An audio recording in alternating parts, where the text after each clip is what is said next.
اس کے تھوڑی دیر بعد ہم دیکھیں گے کہ قین کا ایک بیٹا لمک یہ بتاتے ہیں کہ انہوں کیوں ایک آدمی کا قتل کرے۔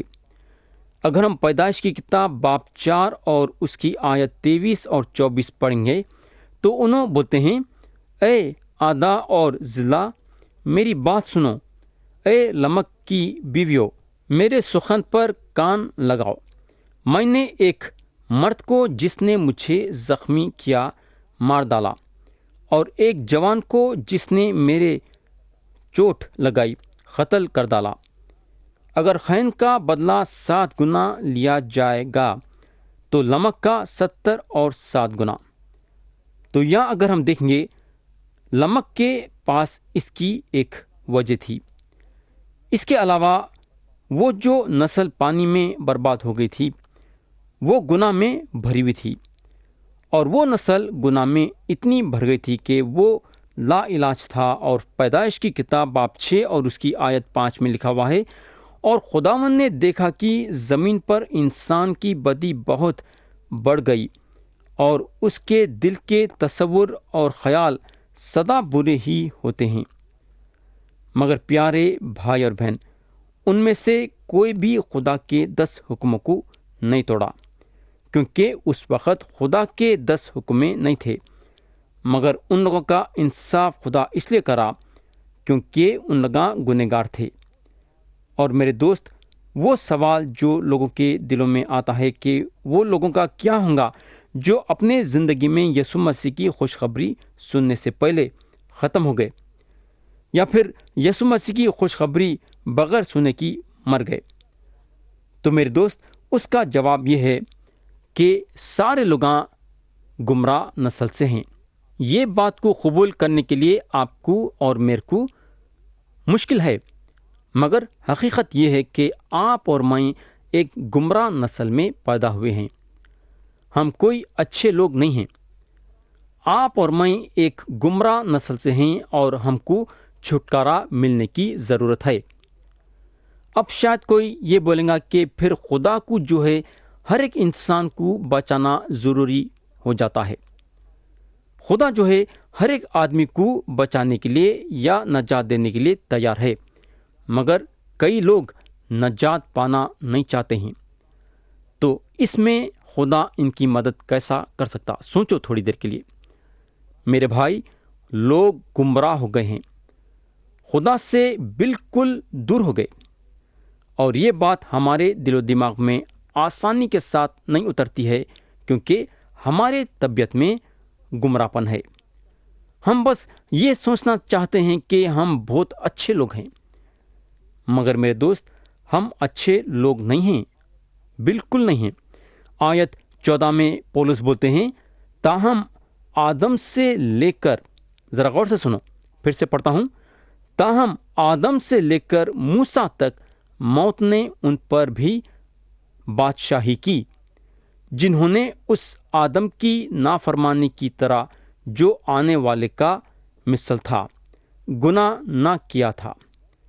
تو پولس رسول موت کے بارے میں بات کر رہے ہیں اور بتاتے ہیں کہ ہر ایک انسان کو موت ہے۔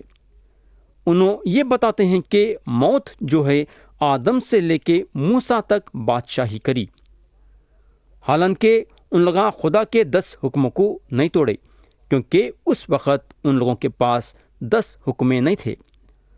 دوسرے الفاظوں میں ان لوگوں کو خدا کے طرف سے 10 حکمیں نہیں دی گئی تھی، مگر پھر بھی آدمی جو ہے خدا کے نظروں میں ایک بہت بڑا گنہگار تھا۔ یہ جو لفظ موت ہے خدا کے کلام میں 3 حصوں میں استعمال کیا گیا ہے۔ ایک جو ہے جسمانی موت ہے، یہ صرف جسم کے طرف اشارہ کرتی ہے، یعنی کہ اس کا مطلب ہے جب روح جسم سے الگ ہو جاتی ہے اسے جسمانی موت بولتے ہیں۔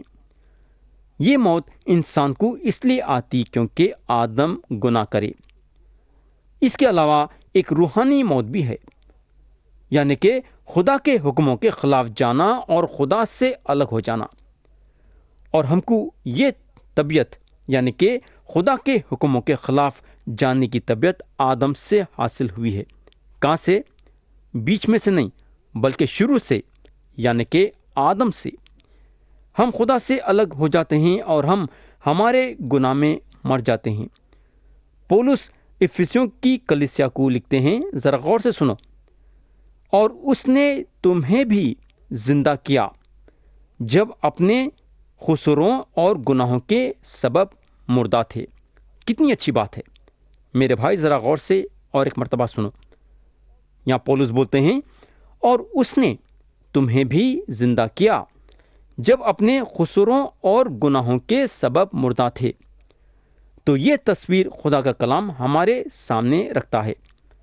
یہ ہوگا تیسری موت، جو ہے ہمیشہ کی موت، یعنی کہ ہم خدا سے ہمیشہ کے لیے الگ ہو جاتے ہیں، اور جب تک کہ آدمی چھڑا نہیں جاتا ہے یہ موت اس کا پیچھا کرتی ہے۔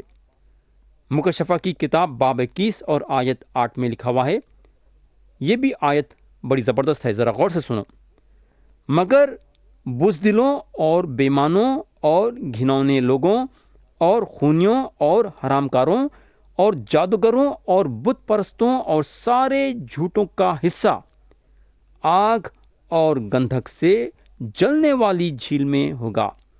یہ دوسری موت ہے۔ تو میرے بھائی، یہاں خدا کا کلام آگ کے جھیل کے بارے میں بات کر رہا ہے، یعنی کہ اس کا مطلب یہ ہے کہ لوگ جو یسوع مسیح پہ ایمان نہیں لائیں گے وہ لوگ جو ہے آگ کے جھیل میں ڈالے جائیں گے اور وہاں ہمیشہ ہمیشہ کے لیے جلتے رہیں گے۔ بڑی خطرناک بات ہے۔ اگر ہم آیت 13 اور 14 میں دیکھیں گے تو پولس یہ بتائیں کہ شریعت پہ عمل کرنے سے ہم کو نجات نہیں ملتی ہے، یا انہوں یہ بھی ظاہر کرتے ہیں کہ شریعت کو توڑنے سے ہم پہ موت لاگو نہیں ہوتی ہے۔ موت جو ہے آدم کے گناہ کا نتیجہ ہے، اور جو گناہ ہم کرتے ہیں اس کا نتیجہ ہے۔ حالانکہ ہمارا گناہ آدم کے گناہ سے ملتا جھلتا نہیں رہے گا، مگر گناہ ہے۔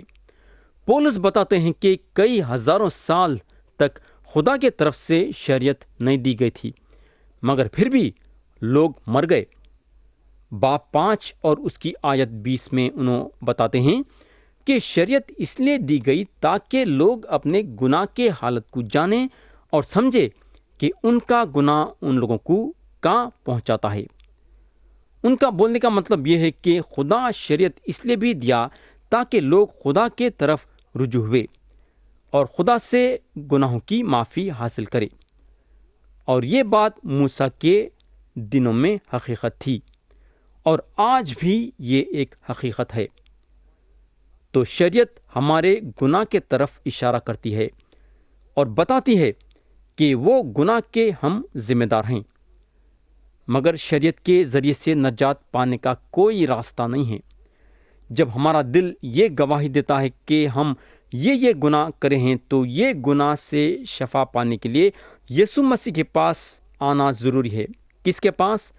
کسی دوسرے کے پاس نہیں، صرف یسوع مسیح کے پاس۔ صرف انہوں ہم کو ہمارے گناہوں سے پاک صاف کر سکتے ہیں۔ اب ہم آیت 15 پڑھیں گے اور دیکھیں گے کہ پولس کیا بولتے ہیں۔ لیکن قصور کا جو حال ہے وہ فضل کی نعمت کا نہیں، کیونکہ جب ایک شخص ایک قصور سے بہت سے آدمی مر گئے تو خدا کا فضل اور اس کی جو بخشش ایک ہی آدمی یعنی یسوع مسیح کے فضل سے پیدا ہوئی، بہت سے آدمیوں پر ضروری افراد سے نازل ہوئی۔ پیارے بھائی اور بہن، ہم مسیح میں بہت کچھ ہیں۔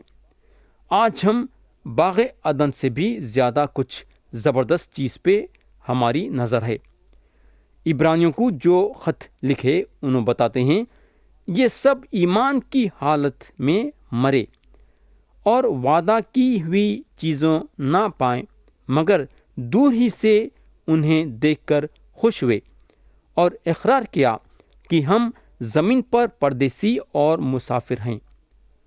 آیت 16 میں پولس بولتے ہیں، اور جیسا ایک شخص کے گناہ کرنے کا انجام ہوا، بخشش کا ویسا حال نہیں، کیونکہ ایک ہی کے سبب سے وہ فیصلہ ہوا جس کا نتیجہ سزا کا حکم تھا، مگر بہت تیرے قصوروں سے ایسی نعمت پیدا ہوئی جس کا نتیجہ یہ ہوا کہ لوگ رازباز ٹھہرے۔ تو ایک آدمی یعنی کہ آدم کا گناہ سارے دنیا والوں کو گنہگار بنا دیا، اور ایک آدمی کے فرمان برداری سے یعنی کہ یسوع مسیح ہمارے گناہوں کے معافی کے لیے صلیب پہ اپنی جان دینا ایک گنہگار آدمی کو نجات دینے کا ذریعہ نکلا۔ آج ایک گمراہ آدمی امید کر سکتا ہے کہ اگر انہیں یسوع مسیح پہ ایمان لائیں گا تو اس کے سارے گناہ معاف ہوں گے اور خدا کے طرف سے اس کو روحانی زندگی ملیں گی۔ آیت 17 میں پولس بولتے ہیں، کیونکہ جب ایک شخص کے قصور کے سبب موت نے اس ایک کے ذریعے سے بادشاہی کی، تو جو لوگ فضل اور رازبازی کی بخشش افراط سے حاصل کرتے ہیں وہ ایک شخص یعنی یسوع مسیح کے وسیلے سے ہمیشہ کی زندگی میں ضروری بادشاہی کریں گے۔ پیارے بھائی اور بہن، پولس پہلے بتائیں کہ موت بادشاہی کی ہے۔ ایک آدمی جو ایک گناہ کرا، موت جو ہے تخت پہ آ کے بیٹھ گئی اور بادشاہی کرنے لگی، یعنی کہ ایک گناہ سارے دنیا کو لپیٹے میں لے لیا۔ یا پولس جو ہیں ایک اور بادشاہی کی بات کر رہے ہیں، جو کہ یہ بادشاہی موت کے بادشاہی سے کئی گنا زیادہ بڑی ہے۔ یہ زندگی کی بادشاہی ہے۔ خدا جو ہے یہ زندگی کی بادشاہی ان کو دینا چاہتا ہے جو موت کے لپیٹے میں ہیں، یعنی کہ ان لوگوں کو جو موت کے بادشاہی میں بند ہیں۔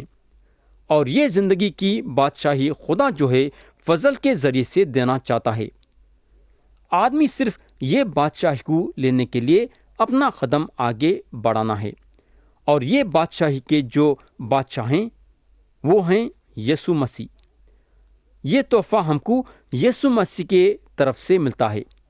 آیت 18 اور 19 میں پولس بولتے ہیں، غرض جیسا کہ ایک قصور کے سبب وہ فیصلہ ہوا جس کا نتیجہ سب آدمیوں کی سزا کا حکم تھا، ویسا ہی رازبازی کے ایک کام کے وسیلے سے سب آدمیوں کو وہ نعمت ملی جس سے رازباز ٹھہر کے زندگی پائیں، کیونکہ جس طرح ایک ہی شخص کی نافرمانی سے بہت سے لوگ گنہگار ٹھہرے، اسی طرح ایک کی فرمان برداری سے بہت سے لوگ رازباز ٹھہریں گے۔